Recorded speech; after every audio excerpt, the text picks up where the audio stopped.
Le Créant Europe Direct est un centre régional d'information sur l'Union européenne, ses politiques et ses financements.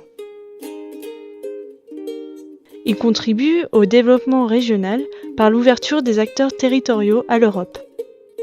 La nouvelle stratégie européenne et la fusion des deux Normandies étaient l'occasion d'organiser une rencontre entre territoires normands au cœur des institutions européennes.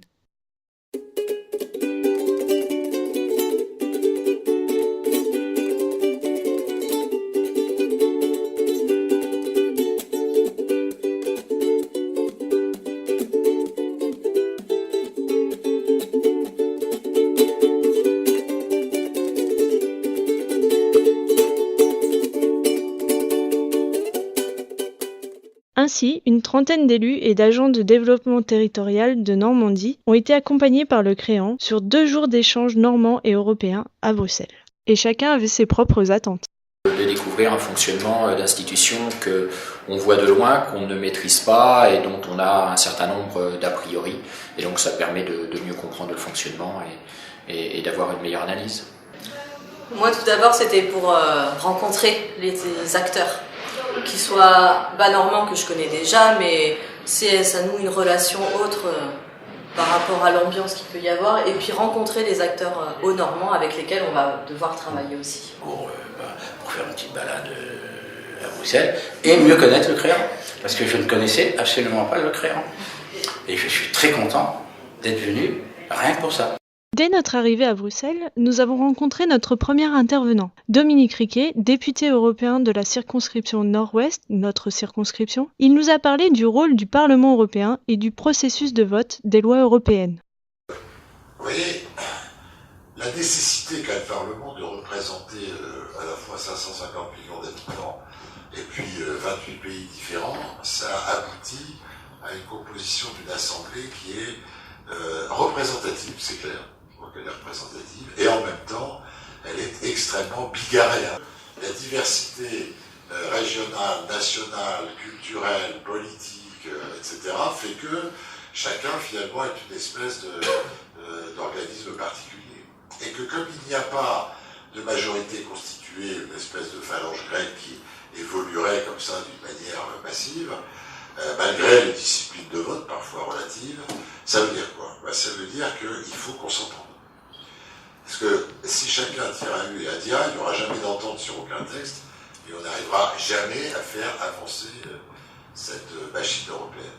La culture qui est ici, c'est pas la culture du bras de fer, c'est la culture du compromis. Alors je sais bien que le compromis, c'est un gros mot en France. On aime bien l'affrontement direct, et t'as tort, j'ai raison, c'est un système comme ça. Bon, c'est clair que vous ne pouvez pas avoir raison pour 550 millions de personnes. Néanmoins, il faut qu'on arrive à faire avancer cette machine. Et ça va avoir une deuxième conséquence, c'est que ça prend du temps. Et c'est une chose qu'on reproche évidemment beaucoup aux Européens. Puis, notre deuxième intervenante a abordé un thème qui intéresse particulièrement les acteurs normands présents, le développement rural. Ursula Bunzig-Tavor nous a présenté le point de contact du Réseau européen de développement rural, une référence pour les acteurs des territoires ruraux, notamment les territoires leaders. Ensuite, notre troisième intervenant nous a surtout parlé d'agriculture. En effet, M. Loyot est non seulement l'assistant parlementaire de l'eurodéputé Éric Andrieux, vice-président de la commission agriculture et développement rural, mais il est aussi lui-même agriculteur, puisqu'il a repris la ferme familiale avec son frère. Il nous a donné son point de vue sur l'avenir de la politique agricole commune. Le Parlement européen a la faculté de s'autosaisir sur des sujets qu'il considère d'intérêt commun pour faire ce qu'on appelle des rapports d'initiative.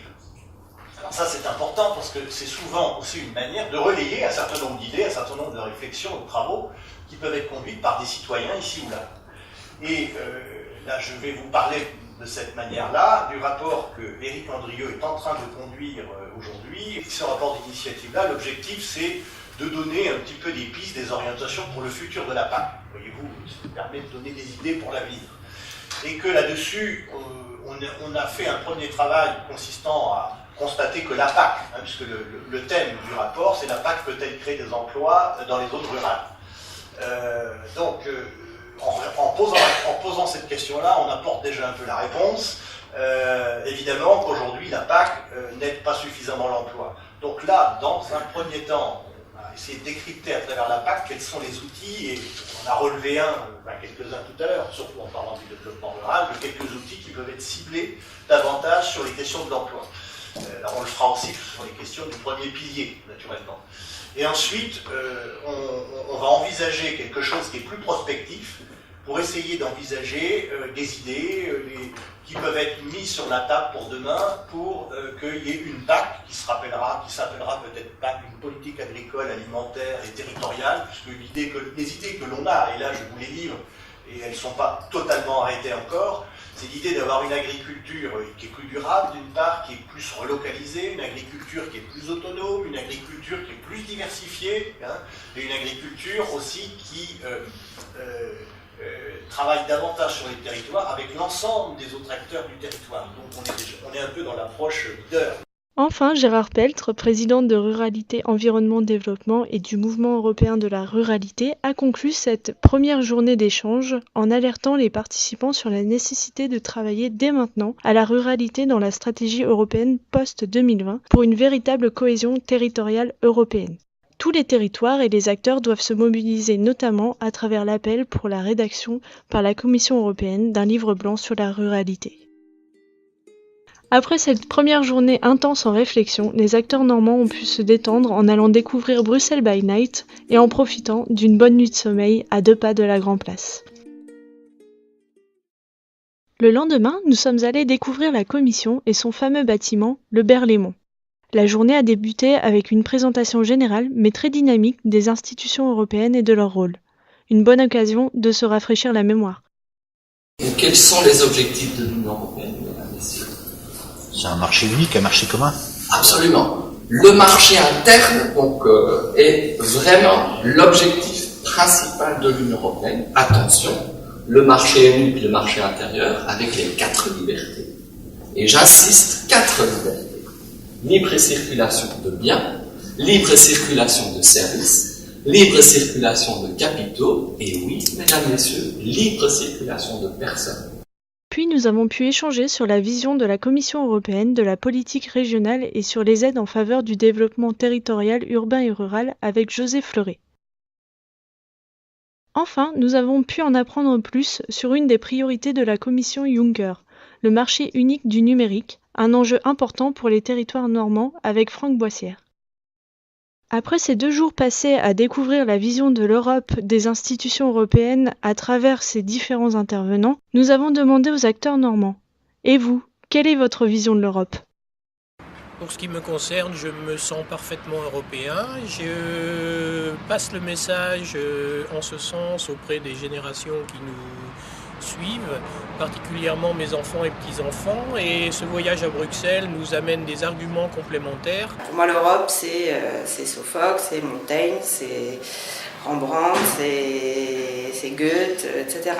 Donc ma première approche, elle est culturelle. Moi je pense qu'on doit se sentir un minimum européen à partir du moment quand même qu'on fait le constat que la construction européenne permet quand même depuis 70 ans qu'il n'y ait plus de conflits. Je reste un peu sceptique même si je sais que l'Europe apporte beaucoup pour nos territoires. Peut-être avoir encore mieux compris la nécessité de rendre transparent l'action de l'Union européenne, de la mettre en avant.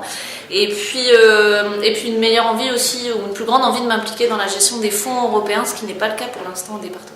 Personnellement, comme je suis tous les jours dans le montage de dossiers de fonds européens, ça permet de prendre aussi un peu de recul sur le programme et de saisir un peu l'essence ou l'esprit des programmes de fonds européens, l'esprit dans lequel ils ont été conçus. C'est vrai que moi, depuis le départ, je travaille pour l'Europe, les programmes européens, et je suis sur un poste financé par l'Europe, donc si l'Europe n'existait pas, je ne serais pas là aujourd'hui. Je me sens forcément un petit peu européenne puisque mon poste est financé à 80% pour l'Europe et que tous les jours je parle Europe. Ensuite, au cours de mon cursus universitaire, j'ai pu bénéficier à 2 reprises d'une bourse Erasmus. Donc, voilà, j'ai bénéficié assez tôt finalement des fonds européens. Moi, je me sens complètement européenne. Je pense que c'est un défi générationnel peut-être. J'ai toujours connu l'Union européenne, j'ai 25 ans. Et on est la génération Erasmus, on est la génération qui voyageons Moi j'avais connu les frontières finalement au sein de l'Union Européenne et donc je pense que c'est un petit peu naturel quoi, quelque part. Nous avons considéré avec mon épouse que la France était un trop petit pays pour l'avenir de nos enfants et on a fait justement en sorte de les faire voyager dans différents pays européens et d'autres continents, ce qui leur a permis d'apprendre plusieurs langues et aujourd'hui de pouvoir travailler dans n'importe quel pays d'Europe et je dirais du monde. Donc, je ne suis plus à convaincre, mais je sais que nous avons beaucoup de gens à convaincre. Je pense qu'on se doit de se sentir un minimum européen, alors bien sûr avec les failles qu'on a évoquées, plus particulièrement c'est vrai que ma vision et mon analyse de l'accompagnement de l'Europe sur les dossiers agricoles par moments me fait bouillir et me fâche, mais je pense que malgré tout c'est quand même quelque chose c'est un outil qui peut apporter un peu de positif et un peu d'accompagnement et il faut l'utiliser, il faut le faire progresser, il ne faut pas le détruire. Je me sens effectivement attaché à deux choses, la région et l'Europe. Je me sens vraiment normand et totalement européen. Ce que j'en ai retenu, c'est ça reste une grosse machine, hein, mais bon, avoir été fonctionnaire territorial dans des strates de collectivités différentes, plus la strate est importante, plus c'est compliqué, mais pas nécessairement complexe. Il suffit de comprendre un peu, puis de savoir agir. Effectivement, j'ai vu que c'était la ruralité beaucoup pour l'Union Européenne, ça me tournait autour de l'agriculture. Et effectivement, il y avait donc un intervenant qui parlait d'un livre blanc de la ruralité et peut-être que c'est intéressant de revenir sur ce concept et d'y réfléchir. Donc c'est peut-être l'enseignement principal, c'est qu'il faut peut-être avoir une réflexion globale sur la ruralité.